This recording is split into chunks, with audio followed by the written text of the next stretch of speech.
to fix my light. Hey, I'm Reggie Ponder, the Real Critic, and this is the Real Critic Roundtable. You know, this is where African American film critics come to discuss, debate, and have some fun. Man, there's been a lot of stuff to debate about. This is going to be an abbreviated show because your boy is going to see if the Bulls are going to make the playoffs or have to play in one of them like little, playoff games to get into the playoffs. So I'm going to go check that out tonight. But I am happy to have Katya Woods here as usual. Katya, how are you doing? I am good in health, exhausted Well, in right the now other you way. frozen. So Can you hear me? now I can. Go ahead. Okay. I said I am good, exhausted, and otherwise I am looking forward to sleeping in until like 9 a.m. I know that doesn't sound long for a lot of people, but it is for me. Hey, it's wonderful when you can sleep in until 9 a.m. I find it though that I my body wakes me up between 4:30 and 5 o'clock every morning. And if I gotta get up, that means I'm not going back to sleep. That's how it is though. Or like I'll feel like a certain weight on me and it's Jasper. And I'll just, you know how you try to move the blanket and I'm like trapped and I'll be like, you know what? And Let me this is I gotta get up. Let me go make some coffee. But I am like I said, it's been just a very busy week with the obvious foolery, but also some other good you things. went yeah, you going in and out a little bit, but no worries. We'll keep it rocking and rolling. I I will tell you is that I am exhausted and tired of talking about the slap heard around the world. However, we have not talked about it, but I'm hoping that you and I will do an abbreviated version because I'd like to spend most of our time talking about the phenomenal diversity that occurred at the Oscars. Is that I believe that the people who won deserve a lot more shine than they're getting. And the only way to do that is to flip the script. So I'll start on our Chris Rock piece. I've heard a lot of criticism. There's criticism about Chris Rock was trying to uh, embarrass uh, Jada Pinkett Smith. He talked about it before, and he came on stage and he just crossed the line. There's talk about Will Smith that he giggled before he went up on the stage, so maybe he really didn't go on the stage to defend her honor, but more so his honor. There's talk about how he um, ruined it for Questlove, and he ruined it for the Williams sisters. He ruined it for many black folks. And there's talk about he was asked to leave and he decided not to leave. There's talk about how it's great that a black man would stand up for a black woman. There's talk about how Jada was going through a real thing, and she and people really embarrassed her. And then now she's a little bit embarrassed by her husband, and also was embarrassed by Chris Rock. All those things are out there in the universe, and I say this: the thing that I don't think that's out in the universe is grace. I am willing to give all of them grace. I'm willing to give Chris Rock grace if he was coming at Jada Pinkett Smith. I'm willing to give him grace. Maybe this is a learning moment for him, and that he'll be able to do that because I'm hoping that all our black folks can rise above this mess that we have happening here. I'm willing to give Will Smith grace. Does grace mean that I mean that they shouldn't suffer whatever consequences that happen? No, but I'm not wishing the worst for these people. I'm not on the side of like, yeah, let's jail Will Smith. Yeah, let's muzzle Chris Rock. Yeah, let's Jada deserved it because she they talking about her infidelity and throwing all that stuff out there. I think that the best way to approach this, at least the best way I'm gonna approach it, I want to add in all of the conversation, I'm gonna add in some grace. So that's my thing, and I'm sticking with it. I mean, I agree. I don't think anybody's going like, "Oh, yay!" You know what I mean? And I think the other issue is that I'm a little bit like people said, I'm traumatized. January 6th was traumatizing. Charlottesville was traumatizing. This was, I'm like, really? I mean, this is, I think, where not all what we look at white people like, y'all are full of crap. You weren't traumatized by January 6th. You didn't, when the Capitol got stormed. That is traumatizing to think that a group of people decided they don't like the outcome of an election. So we're going to go in there and try to force them to turn it over. That's tyranny. That's something to be traumatized about. But not this. This was a dispute between two people. One, both of them used bad judgment, in my opinion. Oh, excuse me. And to me, I'm like, the thing that I do say is that Will has never acted out of character. Now, all of a sudden, we got to have a meeting, right? You didn't have a meeting when you started letting Mel Gibson get back to award shows. And Lord knows that is way worse. But now we got to have a meeting when Will is in there. And also, it's come out that Will wasn't asked to leave. So they're correcting that story. Like when I never thought I'd say the day, which is sad. When TMZ is putting out the piece that makes the most sense, when TMZ is saying, hold up, it's not true. They didn't ask him to leave. So, you know what I mean? So we're already telling lies to exasperate the whole situation. And I always said this. I mean, I don't know about you. I was taught you are responsible for the words that come out of your mouth. It doesn't mean that it gives someone the right to put hands on you, but you are responsible for the energy you put out into this world. And maybe this is something for Chris Rock to think about. Why is he very comfortable making fun of this woman for the last couple of years? What's going on here? Why her? And also, why I'm saying this, Chris Rock gave Louis C.K. grace, and Louis C.K. has done some stuff that is not acceptable, but he gave him grace because that's his friend. So I'm asking Chris Rock to give Will the same grace that he gave Louis C.K. and try to understand. And I do hope at some point that the two men sit down, not in front of cameras, just as two men, and explain each other. And maybe they won't ever be friends, but they can agree to disagree and set some boundaries. And in the end, the person that I feel for the most is Jada, because it is, as Black women, there is something there where people are very comfortable of dismissing our feelings, and people saying, well, I didn't know that she had alopecia. I'm like, what does that have to do with anything? I don't need to tell you I have cancer for you to have empathy, for you to not understand that may not be a good idea for you to make jokes about that.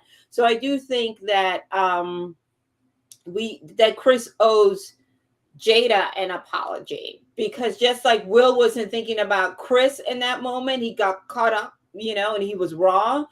So was Chris. And apparently, also, I think like I blanked that out because I was so happy that Questlove won that I missed the whole thing where he said Questlove and 4 white guys. So, but again, I'm going to give Chris some grace because I think Chris was trying to rebound from what happened. But there's a lot of learning lessons around the whole situation for everybody. And, and I don't think that the Academy will take Will's Oscar. I think maybe it'll be one of those things, and I'm hoping that I'm right on this. Well, they'll suspend him for like a couple of years. And I think that's fair. I think that that's a fair outcome, but I don't think we need to be traumatized and going to therapy and making videos comparing him to Putin. Like, relax, people. Yeah, I'm not 100% on the page with you about the apology for Jada, but I understand where you're coming from with that. The reason I'm not is because I look at all the jokes that were for this particular Oscars, and I've said this to you before. They were all not tasteful. There was so much, and I just think that the jokes, I don't know who wrote the jokes, but they all fell into the same kind of area. And they fell into this area, to me, of not making, trying to get a laugh, but making fun of people. The joke about, I'm forgetting the movie again, but it wasn't The Green Knight. I'm forgetting the movie where the director never saw it. It's like that. I mean, come on, that wasn't funny. The joke where Regina Hall is filling up on men. If we had flipped that and that was men filling up on women, we would be outraged. Not just kind of talking about it calmly here. That would have been one of the most outrageous things ever. She's filling up and down men to see if they got something or whatever. Will Smith had the smart the knowledge not to go up there, but then she made a joke saying Jada said you could come up here. That wasn't funny. I mean, I think yeah, I agree with you. I think the whole tone and a lot of it we have to look at. I hate to bring HFPA in that, but we also have to look at the Golden Globes hire Ricky Gervais 3 times to host those awards, and he was utterly tacky. So there's a precedent that was set to say, hey, if he can get away with it being utterly rude and just obnoxious, It right? wasn't funny. Why can't I? So I think, to go to your point, I think there will be some things put in place to keep it CNC, kosher and classy, to keep bring it back to. And also the Yeah. other thing too is we have to understand there is a small percentage of people who love award show. It's not like people they're just going. They need to stop trying to be cute and cool for a group of people who basically are going to go to YouTube the following day and see the acceptance speeches of their favorite artists. That's it. Now And that's okay. I'm in So agreement. instead, just put together a Hollywood glam show. Everybody wants to see the gowns. Everybody wants to see the couples. We want to hear some good singing. We want to have some surprises and just give us that part of the award show. You're not going to, people like my daughter care if Ariana won, but they're not, you know what I mean? They're not tuning in for the monologue and all of that. And that's okay. Give people who love these award shows the award show that they crave for and just accept that for what it is. But I Yeah. do think that you're right that there is a precedent that was set here. And it wasn't just the Oscars, it just is, and maybe just hires hire Billy Crystal type of host who's a show business guy that has taste and isn't tacky, for lack of a better word, and go old school. Hey, I'm feeling that. Well, with that, I want to get you why. Obviously, I want to get and spend a little bit of time on the tremendous diversity that was in the Oscars. It was tremendous to me, and I want to make a disclaimer: is that don't think that that's going to happen every Oscars. That we don't know what are all the movies down the pipe. This just so happened to happen. It's not. It wasn't planned to have this much diversity. It just so happened to happen, and it really bubbled up to the top. I want to start off obviously with Will, so we can get off of Will and move on. But Will winning is a piece of that diversity. Having a black man win a best actor After is really first time 16 years. is and what an accomplishment. And then for the movie that it was for me, this was probably the other than A Summer of Soul, this was probably the most important movie for me as a black man because it showed Richard Williams, a black man who everybody maligned and talked about just negatively, but this told the backstory, and it, in my opinion, vindicated his vision, who this man was, and how the family worked to make that vision come to fruition. So this win was personal to me, despite the fact of what the other stuff that happened. I think that it was a real good signal that people saw that story and saw the triumph in that story for the Williams sisters. So, thoughts on your part? I do. I think, I don't think I feel like he should have won for other roles, but I do think, like, as we talked before, sometimes they catch you on the back end, and I think that this is probably his best performance in a long time. And I think Will's going to be, he's going to be fine. He's going to have a career and he's going to move on. But I do think that he deserves to win. Right. Well, great. Then I want to move on to your daughter's favorite winner. And look, I don't think you've been agreeing with me because you have not said what I wanted you to say. Reggie, you right. But it's okay. I believe that if Adriana DeBose was not in West Side Story, that would not have been a good movie. That's what I think. No, I agree with you. I mean, listen, I've always said about this film that the juiciest role is Anita, because Maria is such a goody goody that is so naive, and she exasperates everything that you get so frustrated with her where you're like, girl, he killed your brother. Like, what you doing, right? And also, Anson, bless his heart, he just was he was like the Tin Man out there. His singing was okay. He couldn't really move. Like, even when they were doing the arm movements, it's like he wanted to bend his arms a little bit just to see if he was alive. So it just made it very imbalanced. Do you know what I mean? I actually liked Bernardo better Oh, than, you know what I mean? Because when him and Ariana were dancing, like, oh, oh, and he girl. presented her so beautifully. So you're right, if you take them out of the movie, you're like snooze fest. But she had fire, she had passion. She just ate up the screen, and I don't mean like in a selfish way. I mean, like, she did not waste a frame. So I do think, like, we were like, if you were watching this on Disney Plus, and I'm not saying you should do this, but I understand if you were like, you hit the fast forward button and you were like, I'm tired of these people, I want to see my girl do her thing. And I think, again, I mean, it's a listen, when you see somebody who can sing, dance, and act for real, not this fake stuff that we've been getting in these movies, La it La makes Land. a difference. And I'm like, Did you say La La Land? I'm sorry. I didn't hear you. yes. And I I'm didn't hear so you. tired of people trying to tell us that Emma Stone was in there singing and dancing. I was Uh, like, you just saw somebody who can do it, and you're trying to tell me they're on the same level. Are you touched? girl. Or So somebody tried to tell me that Natalie Portman in the Swan movie, there's like, oh, she hurt her. I was like, it takes 6 years. That's if you started dancing at 2 to get on point, and about on point, and you're only doing it for a half a class. You mean to tell me that Natalie Portman, within a matter of months, became a prima ballerina? Sit down. She had a body, she had a dance double. That because there's no way that she could do it.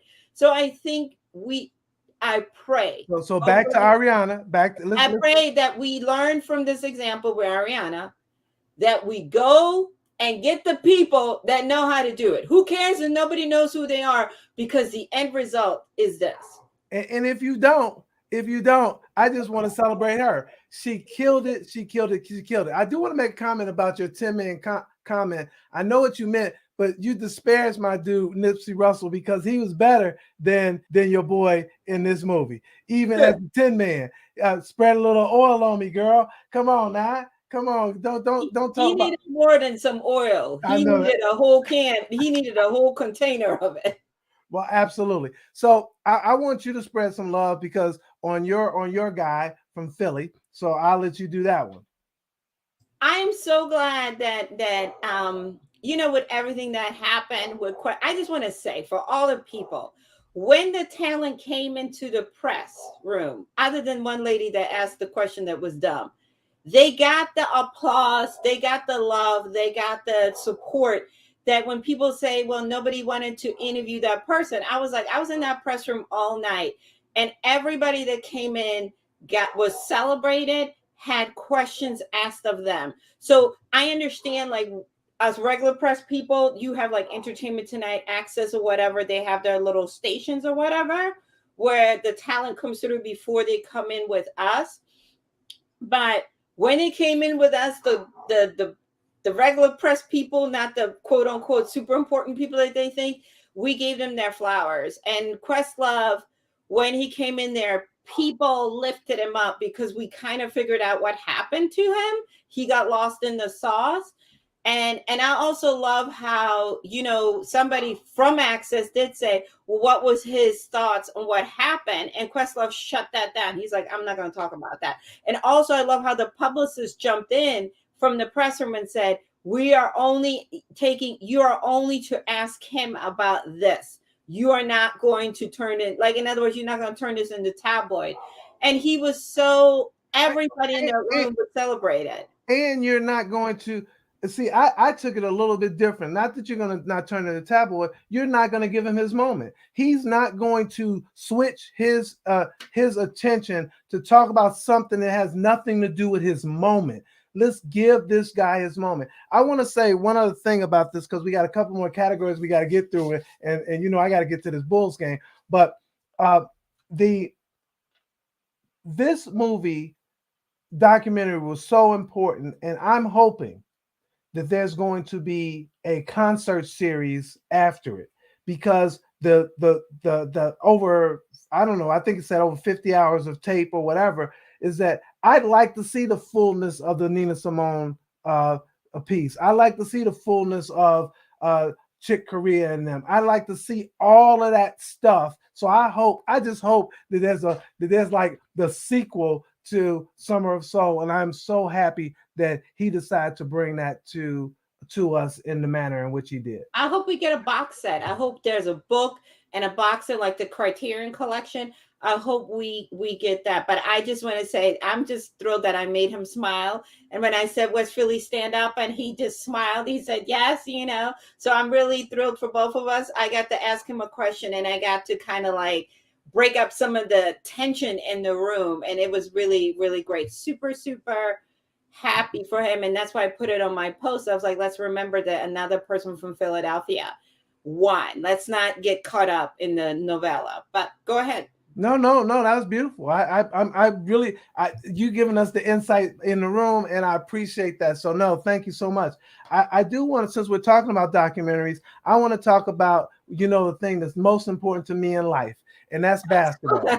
That's basketball. Look, other than your family, we're not gonna get you. I'm not gonna let you put yourself, into situationships. I like Miss Donna. I'm just gonna say to you that everything in my office, other than movies and stuff, have to do with this.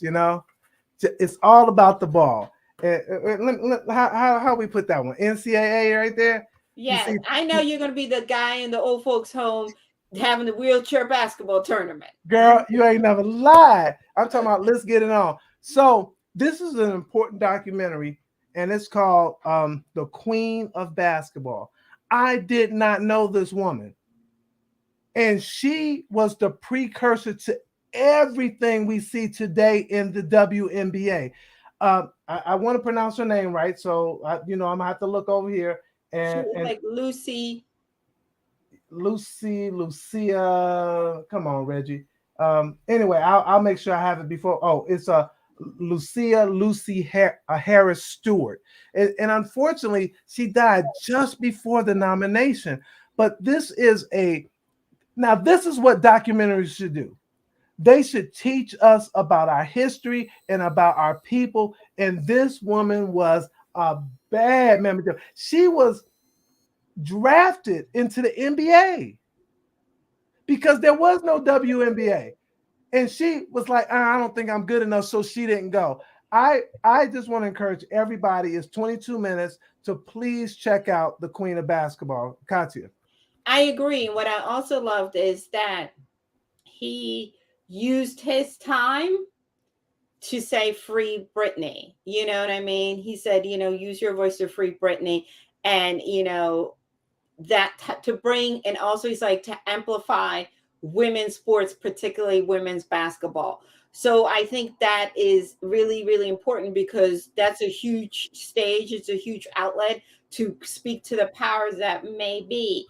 And again, another nice moment that we lost a little bit in the telenovela, but I think I am glad that you brought that up.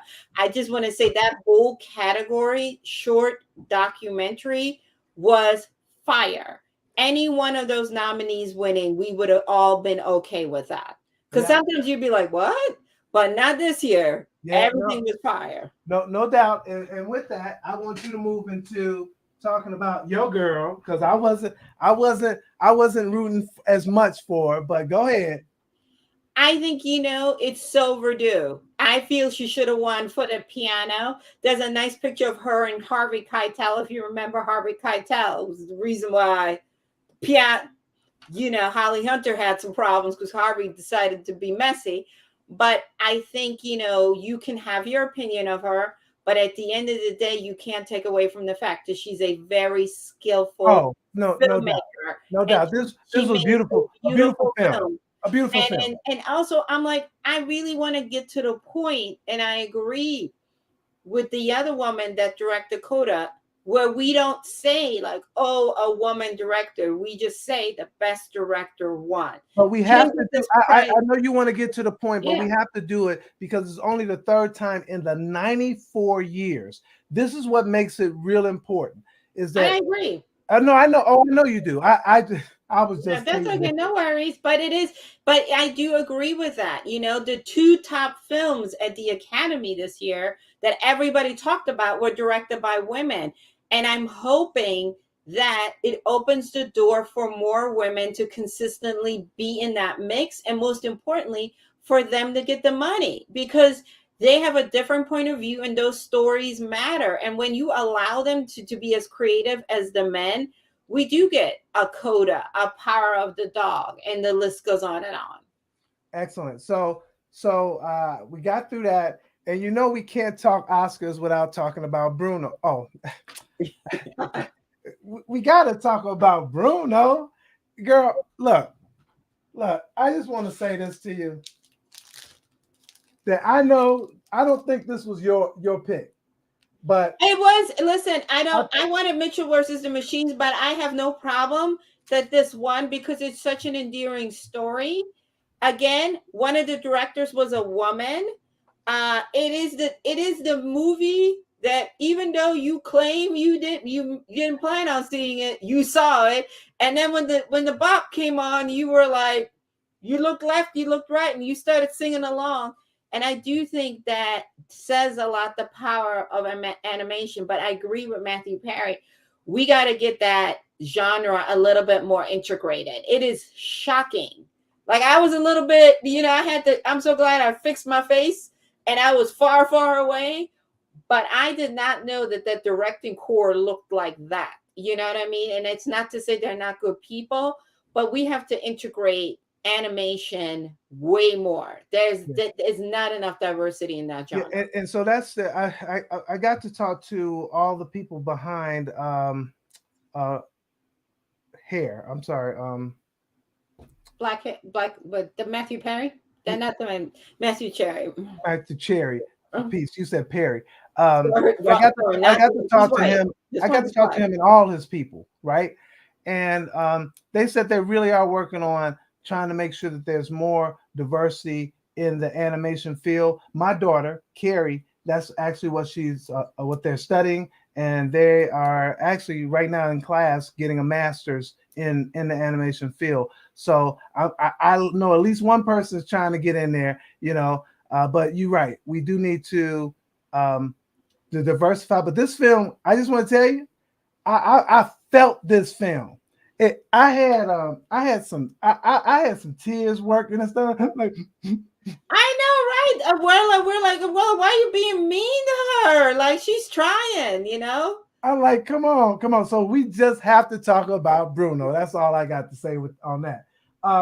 So then we got through that, and I was saving these two because they should. Oh, no. We got to talk about your boy Riz Ahmed. Talk about that one. He won an Oscar. We didn't see it, but we have to kind of like. And I think that's important too. Like in terms of diversity, he's a Muslim man. He is, English. He brings a whole perspective, a different perspective about it. I believe him and the other gentleman, his name has been lost to me, who co-directed Summer of Soul, were the two Southeast Asian men that won Oscars that night. Because when we think of diversity, we usually tend to think Black and maybe Latinx. We forget that there are other parts of that puzzle. So I think that's really, really important. And bless all the people that rushed to make sure they got to the Oscars early so they could catch the that live, That's right. not A- televised portion, a- so a- they could share that with the public. Absolutely. And then I don't want to miss the fact that Riz did it with Anil Karia. So that two people absolutely won. I just loved Riz in The Sound of Metal. It jarred me because I did not think that I was going to like that film. I don't think this is one of those films, by the way, that you told me, Reggie, you need to see. I think I saw it on my own, and it was really, really good. He just absolutely crushed that in that role. It just wasn't his time, and as we talk about That's how, okay though. He's still got. Hey, he's in the club now. he is in the club, so I was happy he won. So I want to end this talk with when we talk about diversity, a lot of times people don't think about deaf people, and the beautiful depiction in this movie Coda was absolutely phenomenal. For Troy Kotzer to win as best supporting actor, I really wanted him to win, so I'm very happy to see that. And then for the movie to win best picture was a shocker to me, by the way. It should have won best picture. I don't think anybody. I think anybody with sense doesn't have a problem with that. And I think to add to what you're saying is Troy Kutcher said this movie changed his life financially. He was struggling financially prior to this movie. This movie allowed him to have so many doors open. And even more importantly, um, I think, people always talk about us as critics, and I get it. You know what I mean? Some people we will shred to pieces, but some of y'all may junk. But this is a perfect example. 2 years ago, this movie came out. Was it two? Yes, two Sundances. This movie came out, and the critics talked about it. It wasn't because we were at home bored. We all talked about how we loved this movie. We didn't know what to expect, right?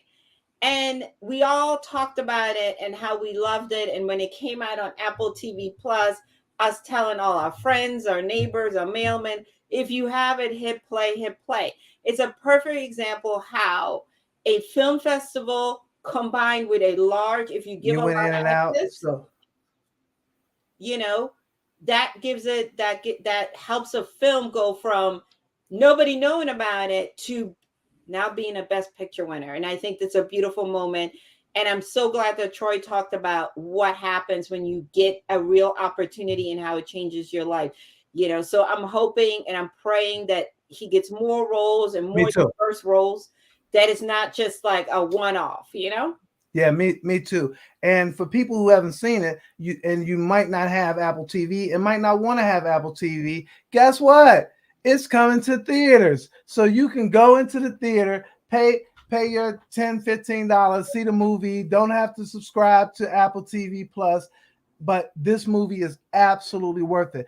The thing for me about this film is that a lot of people are talking about how it's so great for the deaf community. I want to flip that. I think it's just great for the greater community. I think that it says to us about having a different look at how we look at people who are deaf.